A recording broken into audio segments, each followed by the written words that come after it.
So what we have with many Black people in this country still is that they aspire to be white. And that's a big thing to say, and I may be criticized for that. But that white affirmation is more important than Black consciousness. Black people are still, I think, too tolerant of whiteness. They still believe that white people would change. And yet we've seen across the world, white oppressors have never shown any mercy. Hey beautiful people, how you doing today? It's your Destiny here and welcome back to my channel. So this video is a very interesting video and I feel like every Black person should watch this video. Every Black person, whether you're American, whether you're African, or you're Black, watch this video because it's just so informative and an eye-opener. Thank you. Well, I'm a writer, I'm an author, and I'm a political analyst in South Africa. And although a lot of the mainstream media in this country don't invite me very often because the views that I speak are not compatible with what I call the master narrative in South Africa, a narrative that despite so-called liberation in this country in 1994 is owned and controlled by white people. But often when I speak, I describe myself as a foreigner, as an unwelcome guest on land that my forefathers stole, because South Africans were never welcomed into South Africa. What we did in 3 centuries ago was to come uninvited into this place and to steal and plunder from Black people. And although we are now in a so-called democratic South Africa, the economic power remains in the hands of whites. And I've done a lot of talks recently about the fact that there's so much, and I'm not sure if you saw it when you were in South Africa yourself, there's so much antagonism between Black South Africans and Black Africans from other parts of the continent. We have terrible xenophobia at the moment, or Afrophobia, where Black brothers and sisters are turning on Black brothers and sisters from the continent as if they are the problem for the deep economic inequality and patterns of Black poverty we see in this country, where in truth, the real problem remains white supremacy. So what I write about in my book, and it's been a very popular read for some, but a very unwelcome read for others, is the fact that although we speak about a Black government and a new Black South Africa, that's not true. What we have is a society caught in the clutch of whiteness. Every single sphere of our country is dominated by whites, including the cultural sphere.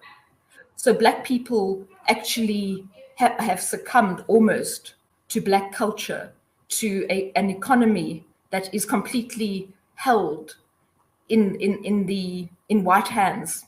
So little has changed. So whilst economic freedom is a flag that we can lift up and celebrate, the dignity of the Black child and the well-being of a Black child in South Africa today remains as if they are second-rate citizens. And white people, and I don't exempt myself from that class, that category of person, we are treated like squires in a land that we stole from Black people. And that is the uncomfortable truth about South Africa in its current form. Well, I think that we've tried to create the sense that we are a reconciled nation. But I argue that we can't, unequal partners can't reconcile, because all 1994 brought, the so-called freedom in South Africa, is that Black people had to reconcile with their poverty and white people with their privilege. And I speak about the fact that the ANC government, what they've done, and it's such a tragedy, is they've cemented Black poverty in this country and white wealth as if it was a natural phenomenon, rather than a monstrosity of apartheid and white supremacy. And that is tragic, because in years to come, the children of our children are going to believe that the black man and woman is by nature poor, and that the white wealth that we see in this country is how it should be. And that is a terrible legacy for the ANC. And it hurts me. I'm not speaking from the perspective of not having once had belief in the ANC government. I used to be an avid ANC supporter. But what I've had to reconcile myself with is that the ANC government is more interested in looking after white interests than the black majority. And what I argue in my book is that reconciliation in 1994 in this country was a white man's medicine that has harmed black people, that has put black liberation way out of sight. And you've seen it yourself. Black people are forced to live in the most congested, almost concentration camps of poverty, where white wealth is excessive. There has not been any shift, or very little shift, in the economic landscape in South Africa since 1994. That economic liberation has not happened in this country. And I used to think that possibly that was just because the ANC government perhaps was slightly naive or trusting. But what I'm beginning to realize or believe is that the ANC government, it was by design that whiteness continued to rule. It's as if the tender of whiteness has continued, because the preservation of white economic power at the expense of black people still exists. So I refer to this country not as a country, but as a colony, because that is what it is. The country is still in the worship of whiteness, in the curtsy of whiteness. And the issue really, and I'm not sure what you saw, because I would love to share more of your experiences, because you were here as a on the ground and you saw much. But what is really the situation is that the boot of white supremacy is really strangling people.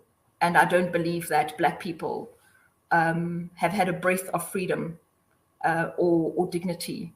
And that, it's just tragic. I believe that nothing is going to shift in this country until the mind shifts from a consciousness of reconciliation to one of true black consciousness, possibly using the doctrine of Steve Biko, who was the greatest leader I think we've had in this country, and looking at like a Malcolm X equivalent in the States. But at the moment, black people are still, I think, too tolerant of whiteness. They still believe that white people would change. And yet we've seen across the world, white oppressors have never shown any mercy. And I ask a very difficult question in my book. I say, do white people in South Africa have a moral conscience? Because if we did, we would have returned stolen land. We wouldn't ignore the patterns of deep poverty that is actually of our making. We walk past that as if it has got nothing to do with us, but it's got everything to do with us. So I think we're in a sad state, actually, that black unity in South Africa is not in place. Black disunity being the teething gel of white supremacy, and it's deliberate. I mean, the fact is, what's fascinating, in our last election, there were 46 political parties, I think, black political parties, but only 2 parties that represented white interests, and people were celebrating democracy. But when you look at that state, you wonder, why would there be 46 parties to represent black people? If that could be amalgamated into one formation, that would be power. But the level of disunity which you point to is exactly what is the problem, and it's orchestrated by whiteness. But I also speak in my book and about the power of the mind, and I do say that the most problematic thing in South Africa is not that white people occupy the land or the economic sector or the stock exchange, but that whites occupy the minds of black people, because whiteness is still held up in this country, perhaps not by the younger generation, and that's where there's some hope, but by most of the people as the state to be. So what we have with many Black people in this country still is that they aspire to be white. And that's a big thing to say, and I may be criticized for that. But that white affirmation is more important than Black consciousness. So to be accepted by a white person still has more equity than to be part of the Black community. And I'm making a sweeping generalization, but that is true in my view. And until that is shifted, it's a consciousness. We are living with a warped consciousness in this country where white people have shown no remorse. So they're stuck in this I am a superior being mentality. But the tragedy is that a lot of Black people still believe that white people are superior. So we've never dealt properly with the mental trauma of colonialism and apartheid on the mind of a Black person. And I've said in many interviews that I just wish that Black people would not expect anything from white people. And they still cling to the possibility that they can work together with white people to achieve a democratic nation. And white people have showed no will. So all the efforts for reconciliation in this country have come from Black people, but they've come to naught. And I remember reading when I was preparing some research for another book, there was a missionary called Albert Schweitzer, I hope I'm pronouncing his name correctly, who did a lot of travels in Africa. And he said, the Black man or the African man is my brother, but he's my junior brother.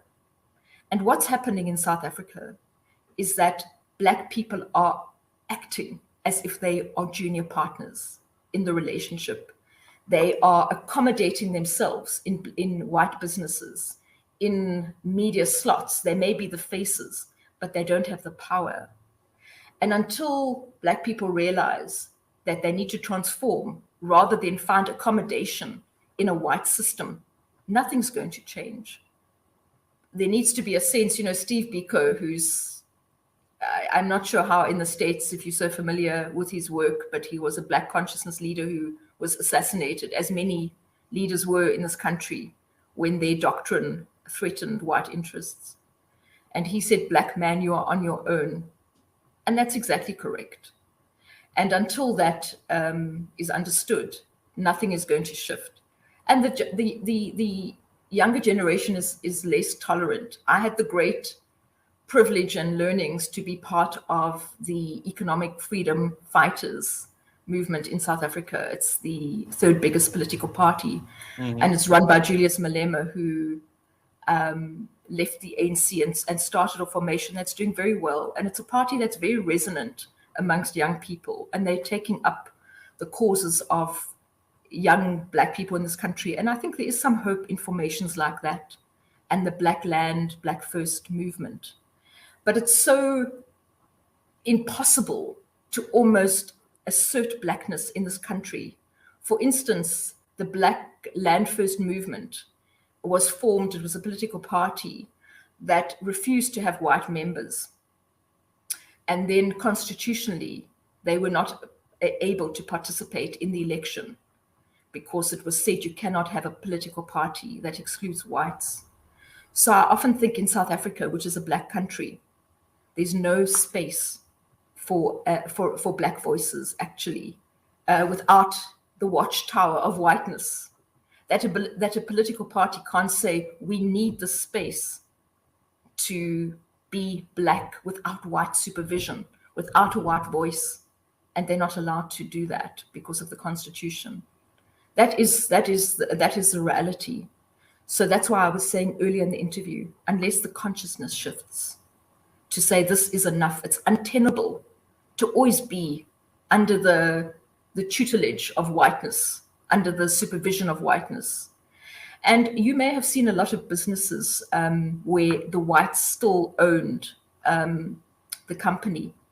But there's often a sense amongst Black people of my age that unless there's a white person there, it's not going to succeed.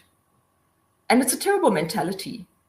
So I often think that, the fact that white people think they're superior, it's not going to change.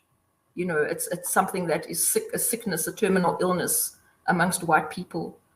But when I see some black people actually agreeing with that doctorate, that actually maybe white people are superior, it's an ugly thing to say, but it does exist in South Africa. And there's a beautiful book by an African American called Dr. Tim Burrell, and he says demystifying the myth of black inferiority. And I've read that book many times, and he speaks about how white people for centuries were actually mastered the art of white supremacy. It was they did it so well. But what's happening now in America and beyond is that they've taken that baton and given it to black people, and black people have actually carried on the race and literally finished off the race on behalf of whiteness. And in South Africa, I think there has been a co-option of certain black people into the system, so that white people no longer have to be doing the oppression. They have security guards protecting their interests, and those people are black. And I think any system of white supremacy works on the basis of co-option of black people. Mm-hmm. And that's a conversation. In fact, I had a discussion with that on another American channel, and they found my view problematic because I was hold on. What American? Okay, who were you interviewing with? A black person or a white person? It was a black person who said, "I'm now putting the culpability on black people for their own oppression." Well, but let me respond to that. Let me respond to that. Okay, they've always been black people that sold out other black people for a long time, whether it's in slavery, other black people assisting the white supremacists, even all the way up until now. You look in America, we have a black political class that assists white supremacy in doing nothing for black folks at all. They do nothing for us, but they prioritize everybody that white supremacy wants to prioritize. The lack of speaking of African languages and there's the assertion of cultural richness of African society is still not on the main stage in South Africa at the moment. It's white values, white economy, white man first.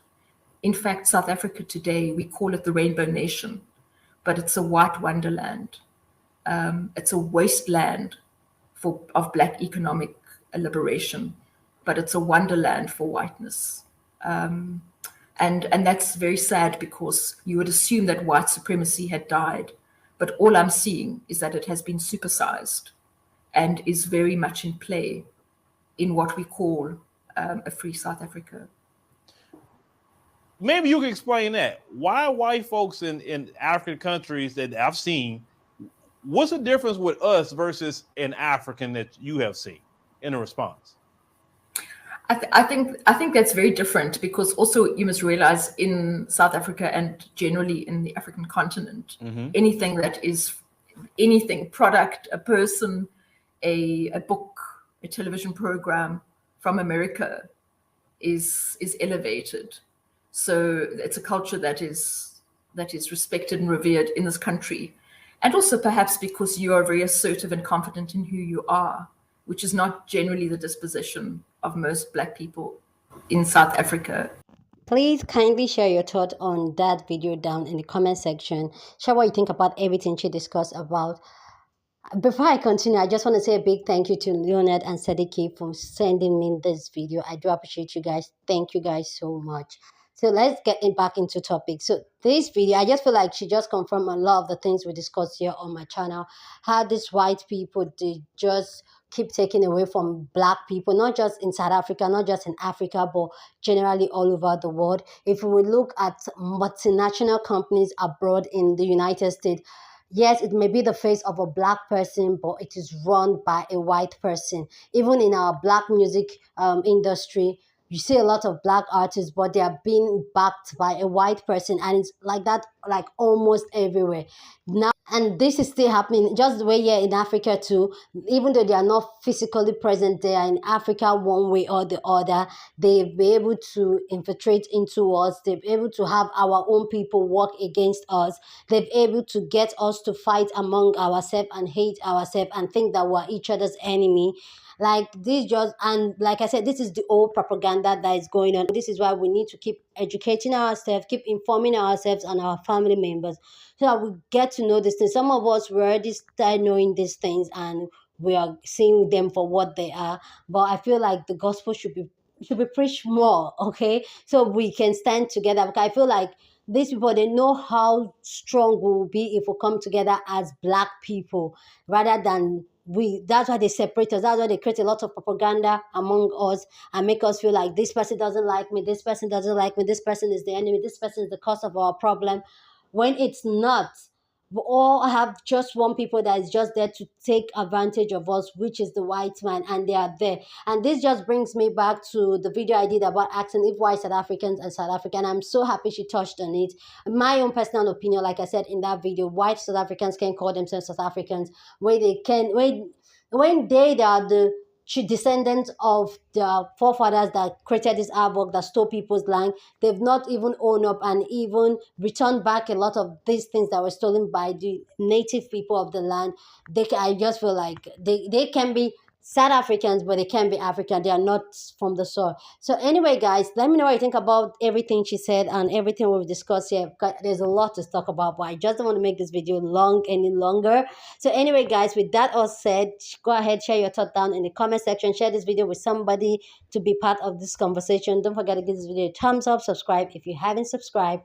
I will see you guys in my next video. Deuces.